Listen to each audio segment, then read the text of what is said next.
Perfect. So thank you for sitting down with me. Could you just say your name and Wow, what group you sing Tab with? Walton from Los Angeles, California.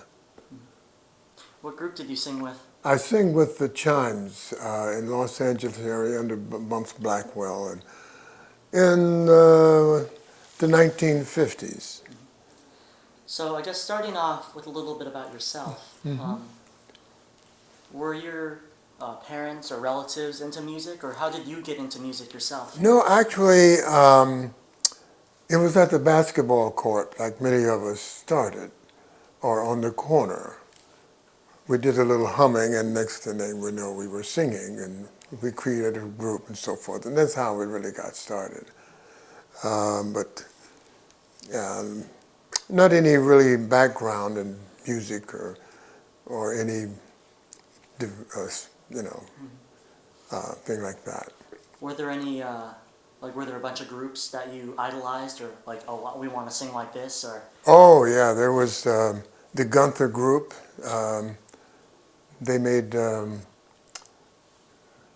Keep me like a 3-5-4. Da, da, da, da, da, da, da, da. Charlie Brown, Yeah. Charlie Brown, yeah. The Gunther group, yeah, the Gunther brothers and sisters. And there was a couple other groups who had started to make a little fame, and that's how we kind of got interested. Kids down the street, Tears on my, not Tears on my Pillow, but I forget the name of the groups, but yeah. Became very popular, and there was very lot of excitement that young kids are now doing something that gets attention. So it was great. So when you first started out, was it the initial group that recorded, or were there a bunch of other guys part of it? No, this is the only group I was associated with, yeah. And it was actually Horace that was the initial one, and then David Cobb, because I knew him for, quite as a friend. And that's how we got started. Were you guys all school friends or neighborhood friends? A couple of I was school friends, but the other ones they went to different schools, and that's how we got together. What high school did you go to? I went to Fremont High School, and 1953, 4, something like that. And I think Horace went to Manual Arts, I believe. Booker and Charles. I think Charles was Fremont too, I think. I believe so. Yeah. So you guys, start harmonizing, and is there that poof that's like, oh, let's form this group? Yeah, it came together because we kind of enjoyed it, and we came together again, and I think it was Horace that really pushed the idea of getting her. He was the kind of the manager guy. The go-getter of the group? Yeah. He wanted to do something. He was the one who really pushed it. Did you guys have a different name before the Chimes, or was it always just the Chimes? First I can remember, it was always the Chimes. Do you remember how you got that name? I think it was Horace that brought the name up. Yeah. I believe that's what it was. So, yeah. Did you guys form around 1954, 1955? It was about that time, yeah. Cool. And so you guys were rehearsing. Did you guys rehearse mainly at school or each other's houses, or? Actually, after we got off the corner, and we were starting to go to Horace's house, and I think he's the one who made the connection with Specialty and Bumps Blackwell and so forth. That he was the really one that got us going. Cool. So you guys get that recording session in '55 with Specialty. Yeah, about that. Yeah. Did you guys write Tears on My Pillow and then Zindaloo, or how did those songs I can't remember who wrote that song. I don't know if it was Bumps Blackwell, or was it Horace Wooten. I can't remember. But it's in that small circle that probably Bumps Blackwell got involved, and he was the manager and so forth. Yeah. So you guys enter the studio. How's that first experience walking into that recording studio? Boy, that was kind of interesting at the time. We're doing something that's kind of big, like little kids, you know. But we took it as kids. A happy hour, we got away from mom and daddy, Yeah. that stuff there. Yeah, going from the street corner to a professional recording Yeah, studio. actually in a recording studio. Wow, you know. So I guess, do you remember how many takes you had of each song or how long you were in the studio that day? Yeah, we were there several times. I remember going back and forth. Um, um, it was about 6 or 7 times, I think, that we were in the studio. And then we were introduced to another song, and we were working with Tony Allen, originally with Bump's background. That's how it got um, the whole organization got going. And so, and I think Tony Allen was doing some singing, writing as well. Yeah. But as far as I can remember, yeah, it was kind of exciting. And we hung out together, and that's when we could, $2 in the car, and then we could ride all day. Yeah. And that's what we did. We played around. Did you, after you guys made those records, I guess that first initial record with Tears on My Pillow and Zindaloo, do you remember hearing that on the radio station at all? Or? I heard it a little bit. Yeah, I heard it on the radio station, How a was little that? local station, a little bit. Our song was the most famous, got its popularity in Philadelphia. That's when it went well, but it didn't go so well in L.A. Yeah. How was that experience hearing it on the radio? To hear it on the radio, it was kind of uplifting and kind of hold your head up. You know, you're kind of a somebody there. Yeah. Cool. So I guess moving on to that photo real quick, could you point out, hold it up, and kind of point out who was who in the photo? Oh, yes. Remember what voice parts they Yeah. sang? This is Horace Wooten. He was the leader. This is Booker, a friend of his. And this is Charles Cobbs, a friend of mine. And his cousin, Charles Jackson. And that's me there. So I filled in when we did some concerts, stage work, and I kind of filled in there as the bass. Didn't have a bass voice, but I filled in. Do you remember where you got those uniforms from? I can't remember. It either probably came from him. He's the one, really workhorse. He was your acting manager at the Yeah, time? yeah, he's a real leader and a manager and did all the business work. We were still kids. Yeah. So you guys make all these records now. What kind of shows did you end up doing? We did little theaters around town, around the neighborhood. Yeah, not around town. Yeah, little theaters around town. And I remember doing maybe 3 or 4 that I did while I was with the group. And I really can't remember exactly when I separated from them, but I remember about 3 or 4 concerts we did in a small audience, 5 or 6 people out there. But, yeah, but it was cool. Yeah, but in Philadelphia, we never got to Philadelphia, but that's where the record did real well. Zindaloo, yeah. Did you make it out of California at all? Or No, we made it. It's down in Hollywood, Specialty Recording Company. Little small recording company. I think it was, yeah. Yeah. Yeah, I can't remember the gentleman's name that owned it. But yeah, it was in Hollywood that we made the record. Yeah. So I guess those those shows you did. You said 3 to 4 of them Yeah, with the group. around town, yeah. How were those shows? Do you remember like who you performed with at all, or? It was an interesting experience because we didn't have the real show Mm-hmm. knock 'em dead, yeah.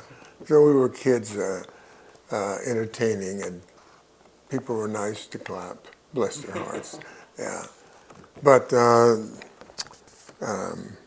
these guys could sing very well, but that's what I remember about in Los Angeles.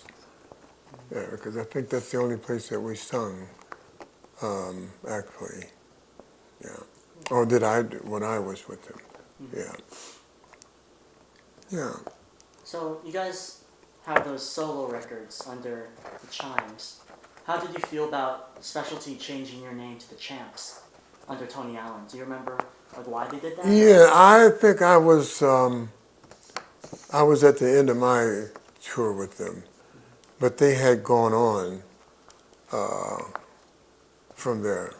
But I remember a little bit about the champ thing, yeah, a little bit of a change that they were making, which is understandable because the group was trying to grow, and I didn't have the deep voice of a bass, and they would have to change that. But yeah, it's till that end, I remember making some changes and so forth, professional changes. And did you sing with on Night Owl, Tony Allen's Night Owl? I did sing with that one, yeah. I was in the background, yeah, with that one. Hoo hoo, Night Owl, yeah. And then, did you also sing on the Tony Allen's Especially and Check Yourself Baby, that side? That came out a little bit after Night Owl. Yeah, I it don't remember that one. Mm-hmm. I don't remember doing that one. So you're in this group. Do you remember how long you guys lasted? Was it about a year or so, or? It was about a year, I think, yeah. Yeah. And I remember doing a lot of rehearsals, driving around. But mostly at that time, 16 years old. Yeah. I was interested in a lot of other things too. Yeah. Oh, for sure. Yeah. But I think it lasted about a year. And then I disappeared from the group. Yeah. Is there a reason why you wanted to split from the group?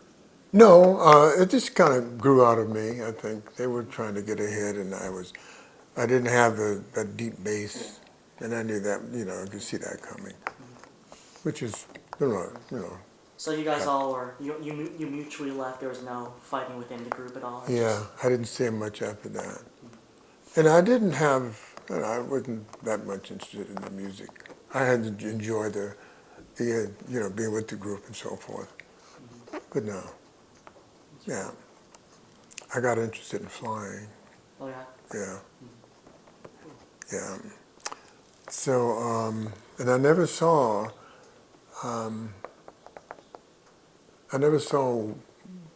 most of the guys. I saw David and Charles Jackson, these two, because we were kind of close, and I saw them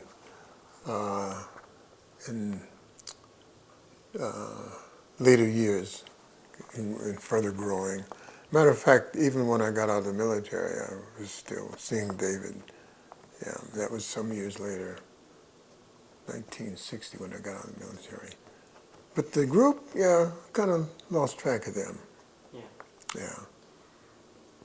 So after you break up with the Chimes, you decided to put music behind you and pursue other things?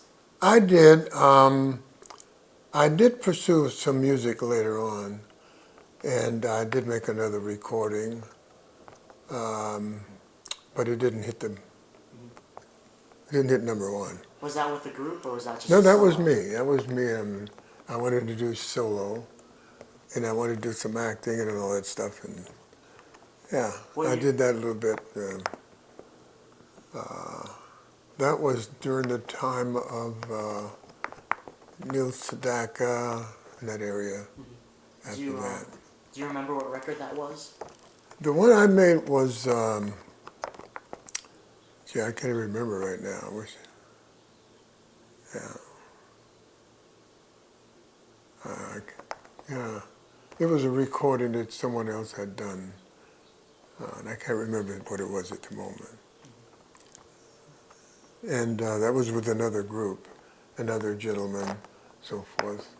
And I spent about 6 months on that, and it didn't go anywhere. But it was fun. Yeah. It was fun. Young kid, you know, thinking I could sing a little bit, and I enjoyed singing. Tried to do some acting. I enjoyed that, and I wanted to get into show business. And then I got married, and so that kind of put a hold on that stuff. Yeah. But yeah, I enjoyed the venture. I enjoyed the experience, which today I question and look at it because now I question youth. What is the youth looking at today? You know, so it's kind of interesting to look at the parallels and see that young people are interested in the music we did then. I think that's saying something a little extra about what we were doing that we didn't realize, because it was affecting young people coming out and doing something with their lives. Yeah. What do you think about hearing about young people finding your music? Like, I guess you didn't realize, 60 some odd years ago that people were going to be still listening to your records. Yeah, yeah. I'm amazed because I listened to Marvin Gaye, and during that time there was a little more purpose in our music. We were dealing with the issues of life and so forth. And when he made the music, the song was "What's Going On." That was quite relevant because he started talking about things that was happening in life. And I see that people today are starting to listen to that kind of music because it says something about our history and about us and our experience, which at the time was the kids, yeah. Yeah. But now, even now today, I listen to them now because there's something there now to build upon, to understand the journey of young black Americans. And America itself and its evolutionary processes. We didn't think it would deal with race as when I was young. As a kid, during this time, we were just having fun. But as things evolve and you get in the military, then you meet people from all over the world and feel all over the country and the different attitudes and things you deal with. So it's a learning process. But the music was saying something.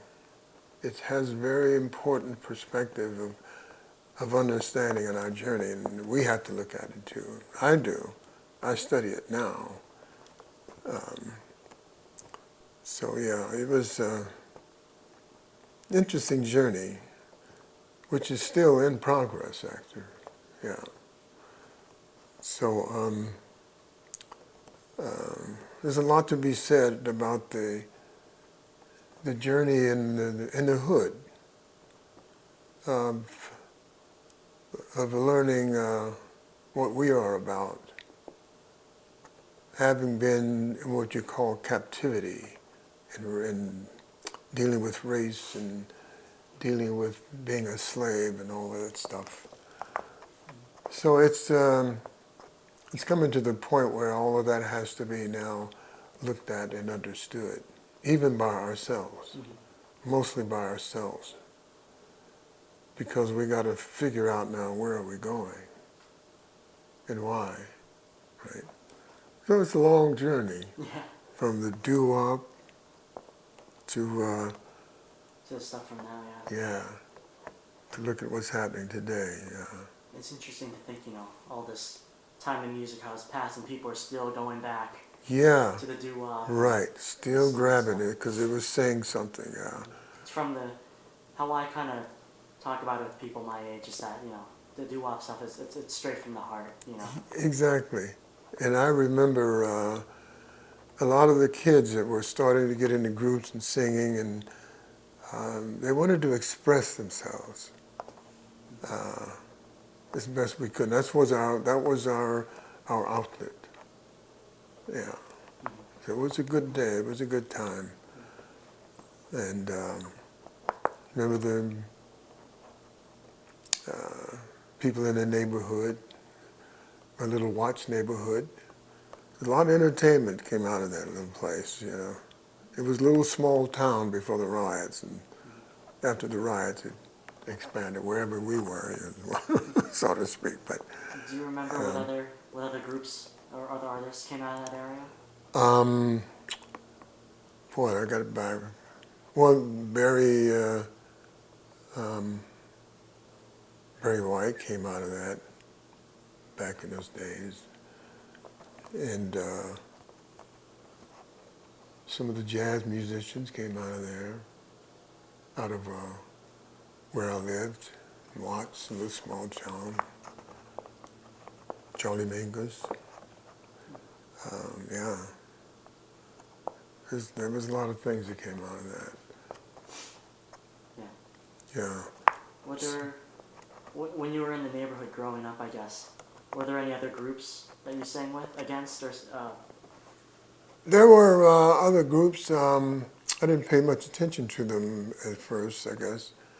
But it's something that was becoming more active. And of course, it got more attention because they became very famous. But that kind of grew out of it. Personally, I didn't know that many others because they were coming from all over the place. And the ones that I knew, in my neighborhood, they grew out of the neighborhood. And I didn't see them anymore. Yeah. And that what's happened is when you get a little more famous and you move out of the neighborhood, you're upgrading and so forth and all of that. Off the stardom. Yeah, right. And that's what happened to Harlem. Yeah. That's why Harlem went down. And it was a very vibrant place, yeah. So the idea of integration was kind of a twofold for those who could get out, but then it left who couldn't get out. A little dichotomy there. But with your group, the Chimes, did you think you were going to make it out? Or did you want to make it out with that group, or was it kind of just Did I think? I wasn't in that posture, I think, in that time. I think I was only 16, 17 years old. And I was still a child. So I didn't have the psychology of the purpose, of people. I was just a kid enjoying myself. And in Watts, I grew up in Watts, and it was a wonderful, marvelous place to grow up into. I cherished that because the only rule you had was when you get up in the morning, you get on your bike and you're going to go and have fun in the neighborhood, and the only rule was you had to be back by dark. yeah. And that was mainly because we didn't have street lights. So, but we went out and had fun, and we came home and we were tired, and we had to get our rest. You eat and go to bed so that you could get your rest because you were tired. And up in the morning, they were going again. Hit the bank. What did your parents think about your group? My parents, they didn't think too much of it. They weren't too much into our music.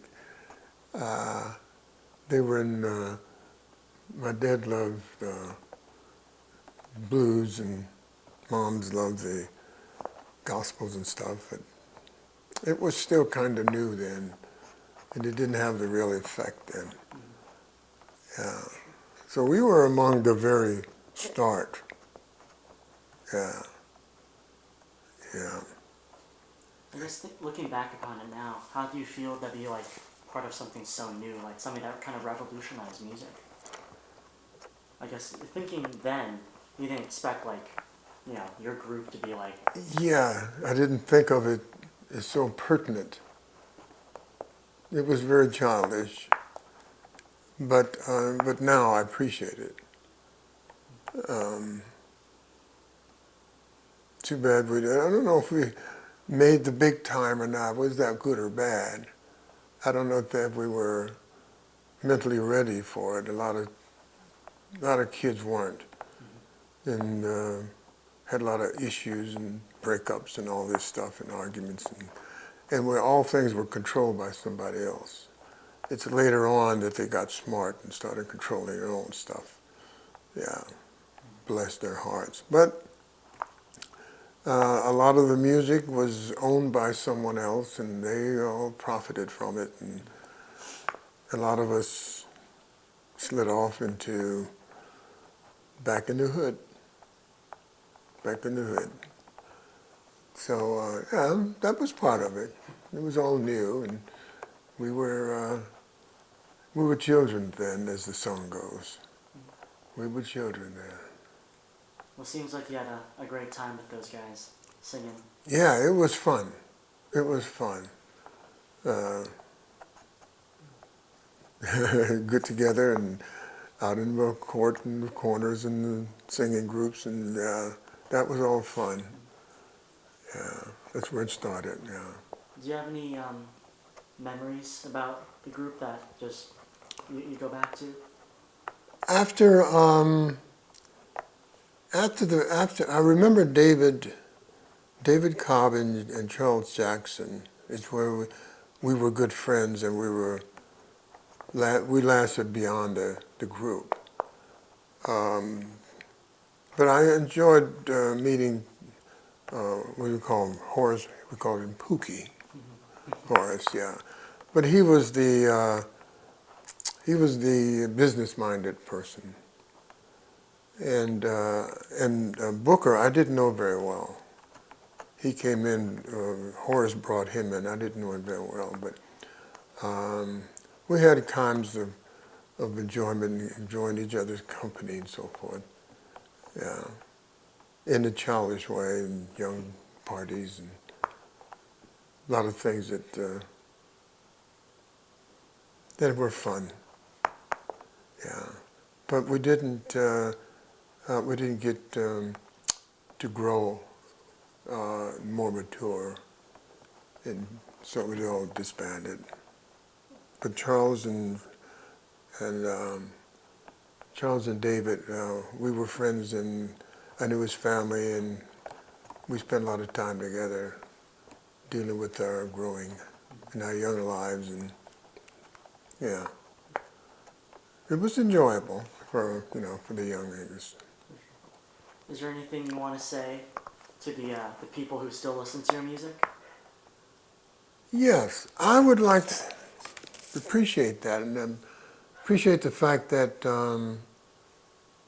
that it touches the young people of today, and like I said, it goes deeper than our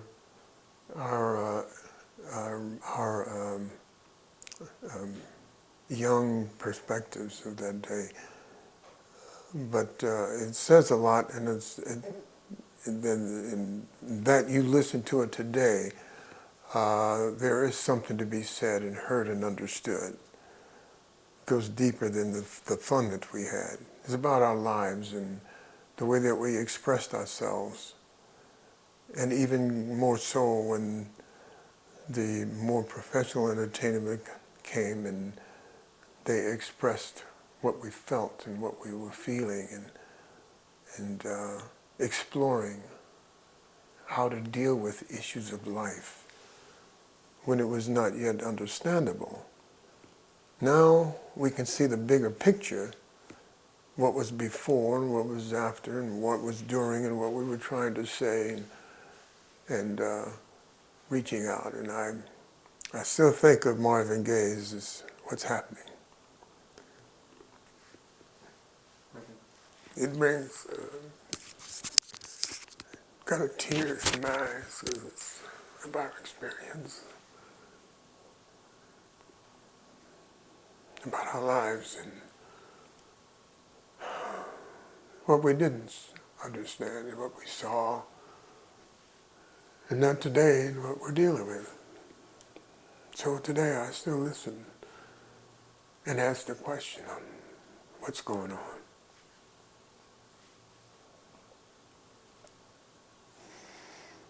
Well, thank you so much for sitting down with me. I really appreciate you taking your time. Thank you. I appreciate you guys looking into it. I was surprised to get the call. That someone is looking at what we did. That really touches my heart. Yeah. And thank you so much.